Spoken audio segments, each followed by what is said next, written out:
Hola, ¿cómo están? Espero que muy bien. El día de hoy haremos el estudio anatómico de la región esternocleidomastoideo.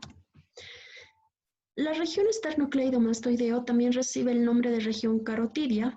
Esta región se va a encontrar en toda su extensión a nivel del músculo esternocleidomastoideo y está situado en la cara lateral del cuello.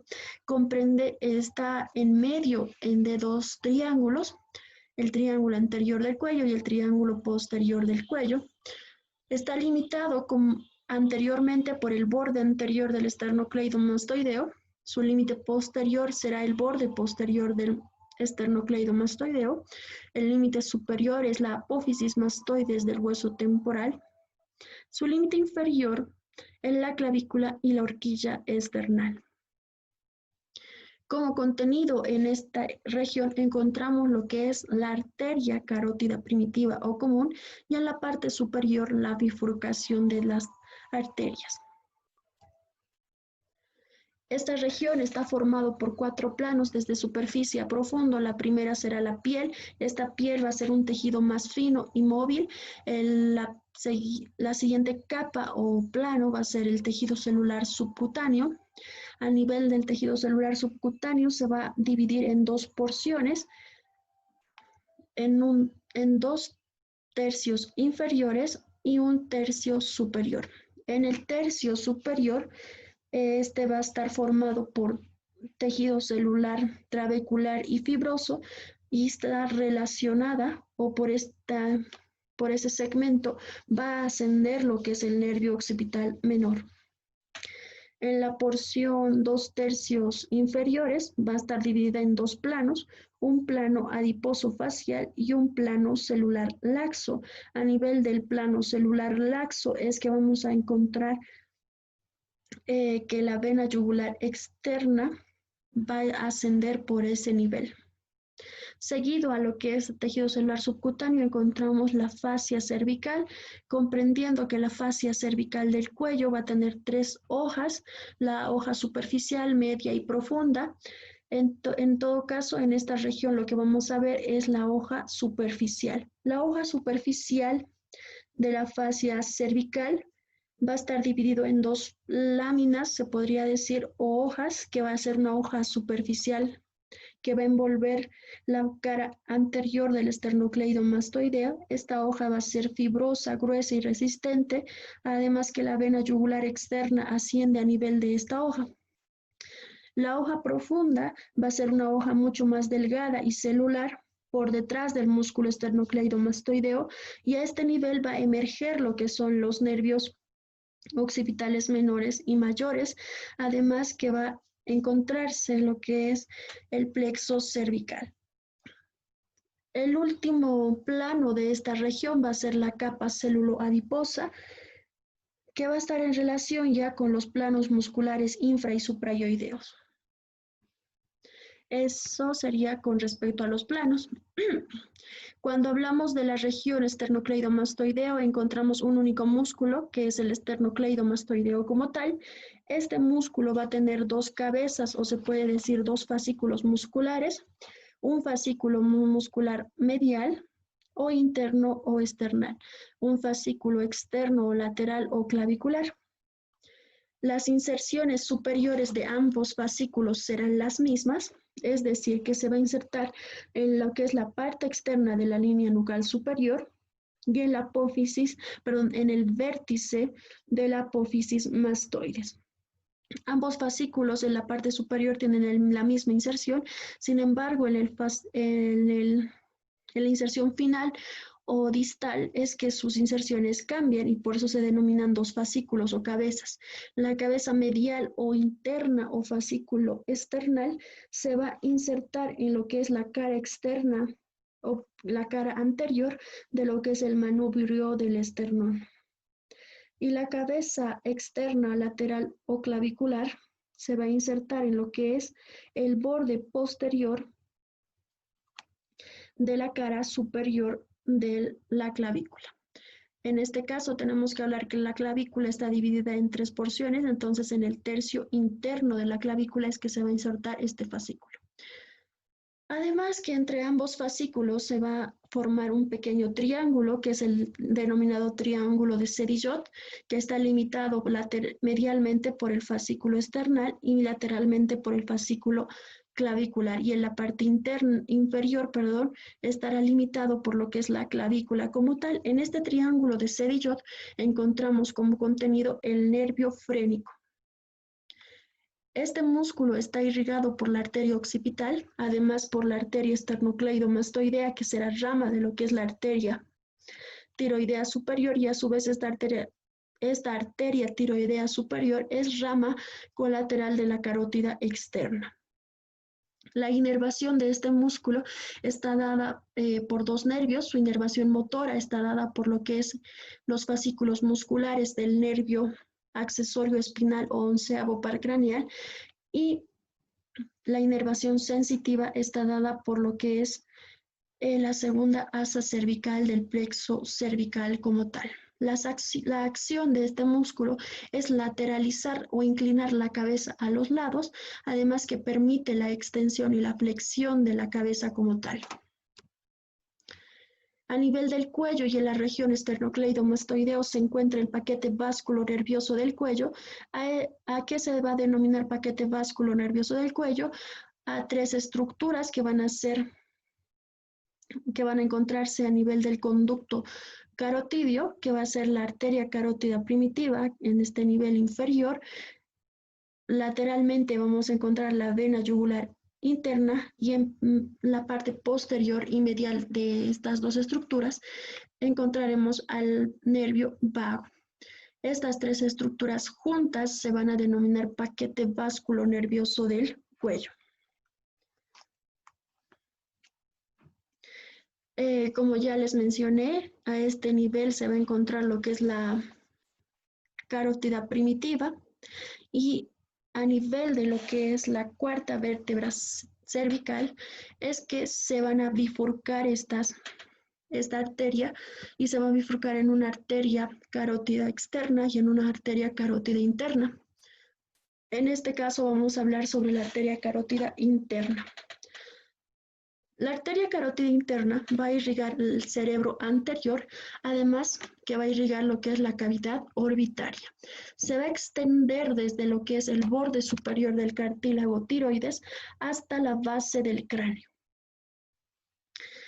Esta arteria va a tener tres segmentos, o va a estar relacionado en su trayecto a nivel de tres porciones, es decir que su primera relación va a ser a nivel del espacio retroestiloideo, continúa su trayecto, y su segunda relación, sus relaciones anatómicas también se van a describir a nivel del conducto o canal carotidio, y finalmente sus relaciones anatómicas se describen a nivel del seno carotidio. Entonces, estas son las tres porciones por las que esta arteria pasa, y a esos niveles también tiene diferentes relaciones anatómicas. Entonces empezamos con el espacio retroestiloideo. Entonces todo lo que esté posterior al vientre posterior del músculo digástrico se denomina espacio retroestiloideo, comprendiendo que lo que está anterior es el espacio preestiloideo. A nivel del espacio preestiloideo encontramos lo que es la celda parotidia, y como contenido de la celda parotidia encontraremos la glándula parótida como tal. Sin embargo, el día de hoy vamos a hablar de lo que es el espacio retroestiloideo. Este espacio va a estar formado por 4 límites anatómicos. Su límite posterior estará formado por lo que es la apófisis transversa del atlas y del axis, además que a nivel muscular está formado por el músculo largo de la cabeza, músculo largo del cuello y el recto anterior. Comprendiendo que a nivel posterior también encontraremos lo que es la lámina prevertebral o de la fascia cervical del cuello. Su límite medial o interno estará formado por lo que es la faringe, el músculo constrictor superior que se encontrará en la faringe, la lámina sagital de Charping. Y su límite lateral está formado por lo que es la apófisis mastoides del hueso temporal, la inserción de origen o inserción proximal del músculo esternocleidomastoideo, además que lo más importante de los límites laterales será el vientre posterior del músculo digástrico. Además que el límite lateral estará formado también por el músculo trapecio y el músculo esplenio de la cabeza. Sus límites superiores van a ser la base del cráneo, el agujero rasgado posterior y el foramen condilio.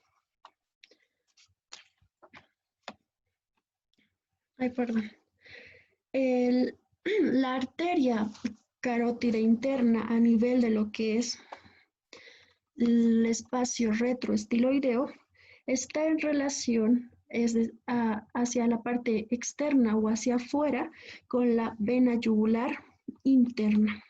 Entre la vena yugular interna y la carótida interna se encuentran varias estructuras que va a ser el nervio vago, el nervio accesorio espinal o onceavo par craneal, el nervio glosofaringio o noveno par craneal, el nervio hipogloso o undécimo par craneal. Entonces, esas son las relaciones anatómicas a nivel del espacio retroestiloideo. Esta arteria continúa su trayecto y se interioriza a nivel del hueso temporal y lo vamos a encontrar a nivel del conducto carotidio. Esta arteria va a discurrir por las paredes óseas del conducto carotidio y va a estar en relación anatómica en la parte anterolateral con lo que va a ser la trompa faringotimpánica de Eustaquio o trompa auditiva de Eustaquio. En la parte anteromedial estará en relación con lo que es la cóclea del conducto auditivo interno. En la parte superior, las relaciones anatómicas de esta arteria van a ser la porción petrosa del hueso temporal, los nervios petrosos que se encontrarán en el espesor de este mismo hueso.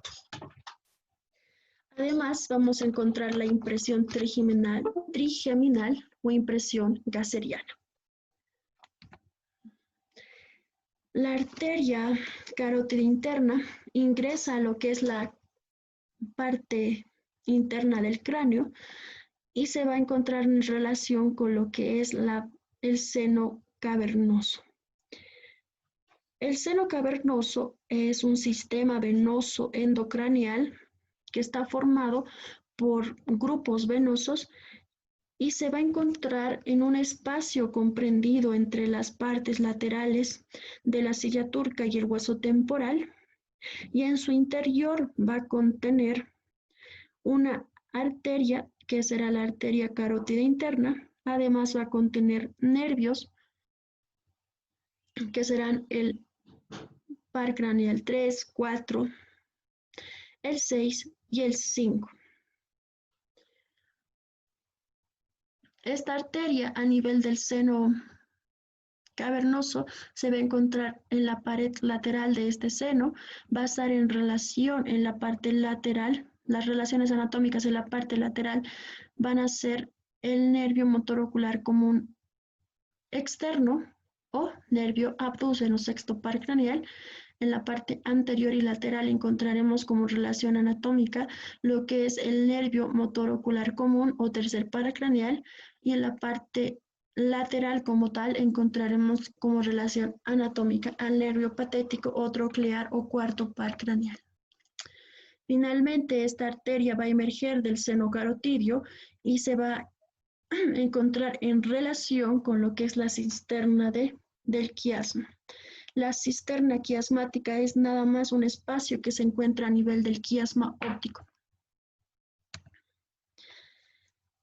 La arteria carótida interna va a tener 3 porciones según su trayecto, y la primera porción va a ser la porción cervical, que va a ser fuera del cráneo, y esta porción se encuentra a nivel del espacio retroestiloideo. La siguiente porción será la porción petrosa, la porción cavernosa. La porción petrosa está comprendida o se encuentra en lo que es el conducto carotidio, que se encuentra en el hueso temporal. Cuando este se interioriza a nivel del cráneo, ya se va a encontrar a nivel del seno cavernoso, y por eso es que la tercera porción será la porción cavernosa. Y finalmente, cuando la arteria emerge del seno cavernoso, ya se va a interiorizar dentro del cráneo como tal y va a formar la porción cerebral. Entonces, a nivel de la arteria carótida interna, encontramos cuatro porciones, perdón, la porción cervical, petrosa, cavernosa y cerebral. A nivel de cada una de estas porciones vamos a encontrar diferentes ramas colaterales. A nivel de la porción petrosa vamos a encontrar la arteria carótida timpánica, además la arteria del conducto pterigoideo. En la porción cavernosa, a nivel del seno cavernoso, van a tener ramas colaterales que van a ser las arterias o ramas meningias, las arterias del seno cavernoso, arterias hipoficiarias inferiores, las arterias del ganglio trigeminal o paralganglio trigeminal, las ramas retroborum, las arterias marginales del tectorium y las arterias basales del tectorium. En la porción intracraneal o cerebral va a tener dos ramas colaterales, que será la arteria superficial superior hipoficiaria, es decir, la hipoficiaria superior, y la arteria oftálmica. En todas estas arterias, si bien no se pueden encontrar una a una en todo su trayecto, las más importantes van a ser la arteria hipoficiaria inferior, que va a ser rama de la porción cavernosa, y la arteria hipoficiaria superior, que será rama de la porción intracraneal o cerebral. De todas estas ramas colaterales de la arteria carótida interna, la que se puede describir con todas sus ramas colaterales será la arteria oftálmica. La arteria oftálmica estará dividida en 3 grupos para poderlos describir de mejor manera, y cada grupo de sus ramas colaterales se denominarán primero, segundo y tercer grupo. El primer grupo va a estar formado por lo que es la arteria central de la retina y la arteria lagrimal. Y para esto tenemos que recordar este mnemotécnico que dice CELA. C de central de la retina y la de arteria lagrimal. Entonces acá encontramos la arteria central de la retina, que está ingresando en esta porción, en el polo posterior del globo ocular, formando lo que es la porción cribosa a nivel de lo que es el polo posterior del globo ocular como tal. Lateral a este encontramos esta arteria, que es la arteria, perdón, esta arteria, que es la arteria lagrimal, que va a irrigar la glándula lagrimal como tal. El segundo grupo de ramas colaterales de la arteria oftálmica está formado por estas 4 arterias, y el mnemotécnico es SUSIM. SU es de arteria supraorbitaria, y acá encontramos a la arteria supraorbitaria, que se va a dirigir a lo que es la escotadura supraorbitaria. También está formada por las arterias ciliares posteriores largos y ciliares posteriores cortos, que van a ser estas arterias ciliares posteriores, que pueden ser largos y cortos, que igual van a ingresar a irrigar el globo ocular como tal a nivel del polo posterior del globo ocular. Y en el mnemotécnico la palabra mu hace relación a lo que son las arterias musculares. Las arterias musculares se dirigirán directamente a los músculos periorbiculares, es decir, a los que se encuentran alrededor del ojo. Finalmente, el tercer grupo está formado por estas arterias, y el mnemotécnico para recordar estas arterias es EPAF, la arteria etmoidal anterior, la arteria etmoidal posterior. Estas que se van a encontrar en lo que son los conductos etmoidales anteriores y posteriores, que se forman por la articulación de del hueso frontal, y el hueso etmoidal como tal. Entonces acá tenemos la arteria etmoidal anterior y etmoidal posterior, y estos serán los conductos etmoidales anteriores y posteriores como tal. En el tercer grupo también encontramos lo que es la arteria palpebral y la arteria frontal interna. La rama terminal de la arteria oftálmica va a ser esta, la arteria dorsal de la nariz o arteria nasal dorsal. Todas esas ramas que hemos mencionado son las ramas colaterales de la arteria carótida interna. Sin embargo, las ramas terminales de la arteria carótida interna van a ser intracraneales y van a ser dos.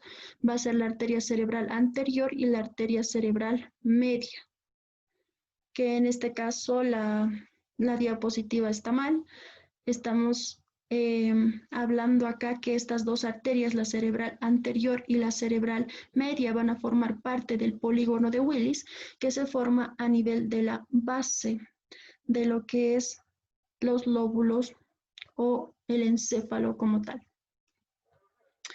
Acá vamos a ver que esta será nuestra arteria carótida primitiva. Acá tenemos la arteria carótida interna, perdón, que de estas van a emerger ya las ramas terminales, que será una anterior y una que será medial. La anterior va a ser la arteria cerebral anterior y la que se dirige medialmente será la arteria cerebral media. Estas dos arterias se van a encontrar anterior en el polígono de Willis y se van a comunicar con las arterias cerebrales posteriores por la arteria comunicante posterior. En la parte anterior, las dos arterias cerebrales anteriores se comunican por la arteria comunicante anterior. Y finalmente forman el polígono de Willis, y gracias a este polígono de Willis, que está formado por dos sistemas, un sistema vértebro-basilar y un sistema carotidio, es que se irriga todo el cerebro como tal.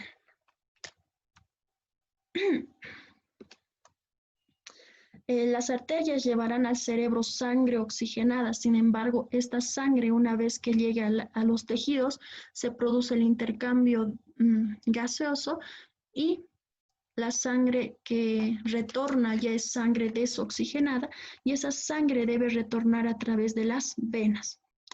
Entonces, la sangre que se recoge, la sangre desoxigenada que se recoge de la cabeza, del cuello, debe retornar al corazón a través de estas venas, la vena yugular interna, que será esta, la vena yugular externa, la vena yugular anterior, que se encontrará en la región suprayoidea, la vena yugular posterior, la vena yugular vertebral, perdón, la vena vertebral, no yugular, la vena vertebral y la vena tiroidea inferior, que igual se encuentra en la parte anterior.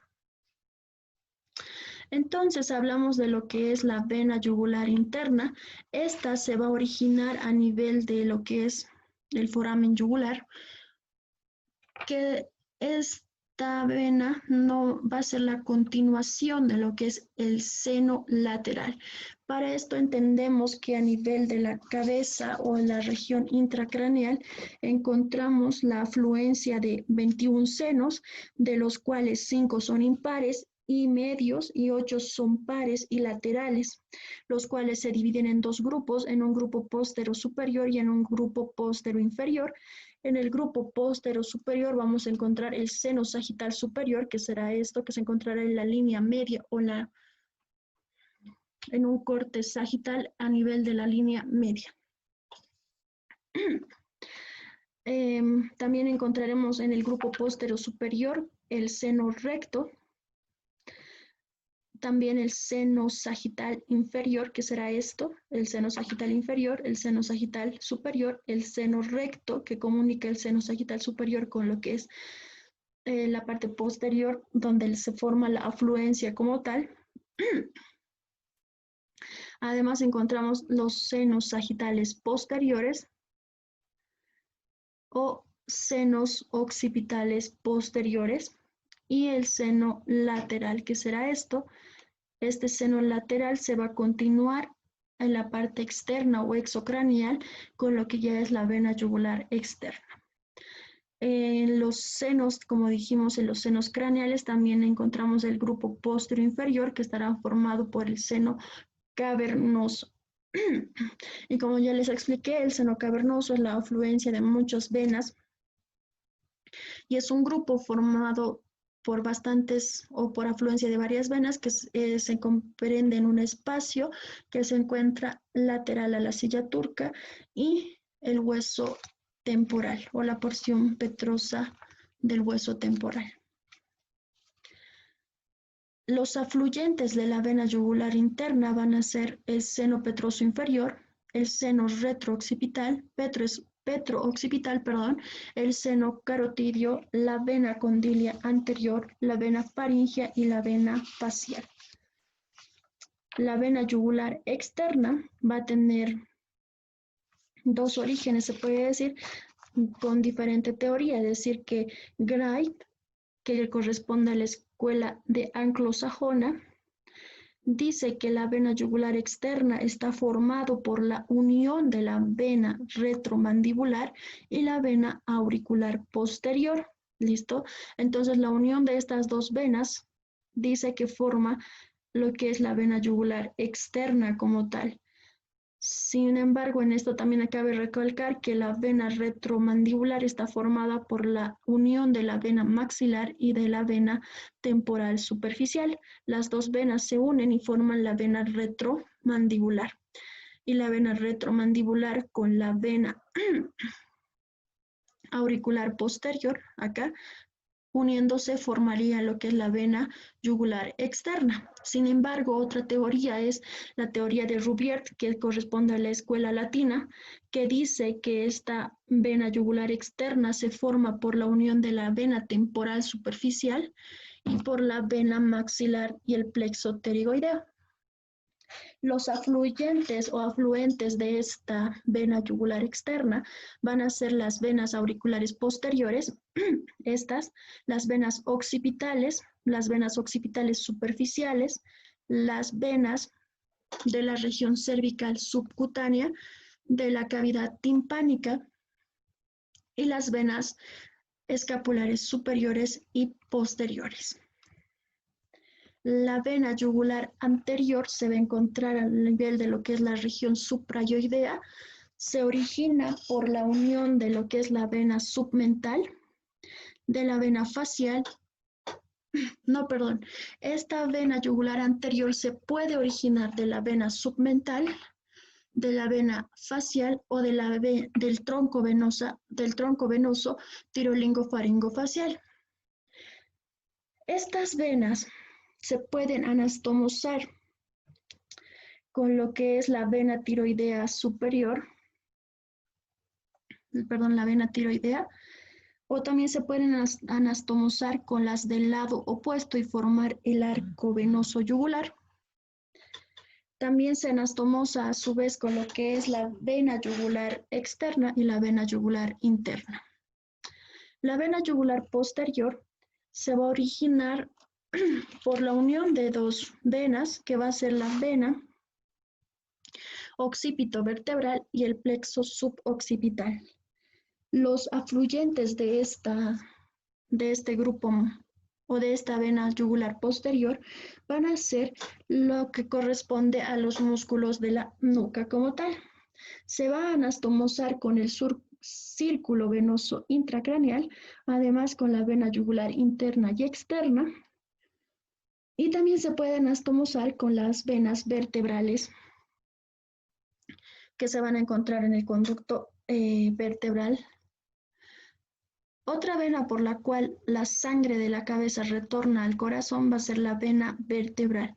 Esta se va a originar por la afluencia de las venas occipitovertebrales, por las venas condilias posteriores, por las venas emisarias mastoideas y las venas musculares de la nuca. A nivel de lo que es el sistema linfático de la cabeza o del cuello como tal, se va a formar dos sistemas, un sistema interno y un sistema externo. El sistema interno o anillo de Waldeyer estará formado por estas estructuras. Vamos a hablar sobre lo que es la amígdala faríngea o amígdala de Juska. También estará formada por lo que es la amígdala tubárica o amígdala de Gerlach. Está formada también por lo que es la amígdala lingual, además que está formada por la amígdala palatina. Estas 4 amígdalas que se encuentran en la cavidad bucal forman lo que es el anillo de Waldeyer, y esta a su vez, el anillo de Waldeyer, comprende lo que es el sistema interno de lo que es el sistema linfático del cuello. El sistema externo de la región cervical estará formado por los ganglios linfáticos cervicales. Estos ganglios se van a dividir en grupos. Vamos a hablar del grupo occipital, del grupo ganglionar mastoideo, del grupo parotidio o preauricular y del grupo parotidio como tal, y por el grupo linfático, genianos y faciales. Eso va a ser con respecto a lo que es el sistema linfático. Muchas gracias, espero que tengan un lindo resto de jornada.